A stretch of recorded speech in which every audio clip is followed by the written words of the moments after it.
அதெல்லாம் வந்து சேர்ந்து அது இல்லாமல் காமாச்சாரம் அதுவே மொத்தமாக சேர்ந்தது 51 அக்ஷரங்கள். அது சமஸ்கிருதம். அதே மாதிரி தமிழ்லையும் 51 அக்ஷரங்கள் வந்து சொல்லுவாங்க. இது எல்லாமே வந்து என்ன அப்படின்னா திருமூலர் பிள்ளைக்காரோட திருமந்திரத்தில் நம்மளோட சக்கரங்கள்லாம் இருக்கு இல்லையா, 6 ஆதார சக்கரங்கள் எல்லாம் ஒவ்வொன்றுக்கும் ஒரு எழுத்துக்கள்.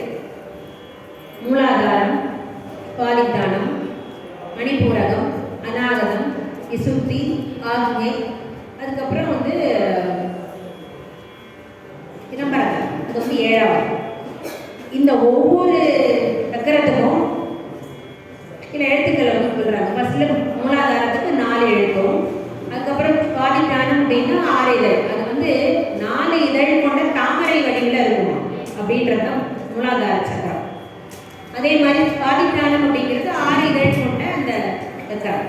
இதே மாதிரி ஒவ்வொருத்துக்கும் சேர்த்து மொத்தமாக 51 எழுத்துக்கள் இருக்கு அப்படின்னு சொல்லிட்டு திருமூலர் சொல்லியிருக்காரு. இதையும் நல்லா விரிவாக வந்து போகர் வந்து அவரோட 7000 அப்படின்ற அந்த வந்து அவரோட நூலில் மொத்தமாக இதுக்கு என்னென்ன விளக்கங்கள் அப்படின்னு சொல்லி 7 சக்கரங்கள்னா என்ன, அதுக்கு என்ன மாதிரி, அது வந்து எந்த வடிவில் இருக்கோ, என்ன மாதிரி எழுத்துக்களை கொண்டது எல்லாமே வந்து போகர் அவரோட பாடலில் சொல்லியிருக்கோம்.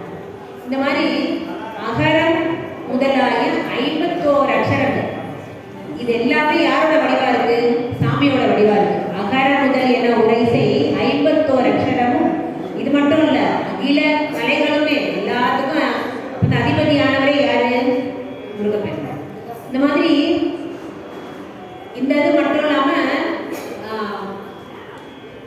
இன்னொரு திருப்பவள்ளுவர் சொல்லியிருப்பாரு. சாமி வந்து அவா மருவீனா அப்படின்ற அந்த ஒரு பாடலை சொல்லியிருப்பாரு. சுராதிபதி மான் அயன், சுராதிபதி மான் அயன், இவங்க எல்லாரும் என்ன பண்றாங்கன்னா சாமி கிட்ட, அதான் முருகப்பெருமான் கிட்ட சலாம் பண்றாங்க அப்படின்னு சொல்லியிருப்பாரு.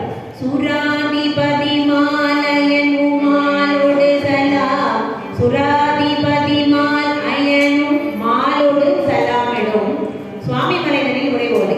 எப்படிப்பட்டவர் பாருங்க, எல்லா தேவர்களும் வந்து வணங்கக்கூடிய எம்பெருமானவர். அவர் வந்து 51 அக்ஷரங்கள் வந்து வடிவாகவும் வேதங்கள் ஆகமங்கள் எல்லாத்துக்கும் முழுமுதல் பொருளாகவும் விளங்குவார் அப்படின்றது இந்த பாடல். அகர முதல் என உரை செய் அப்படிங்கிற அந்த பாடல்.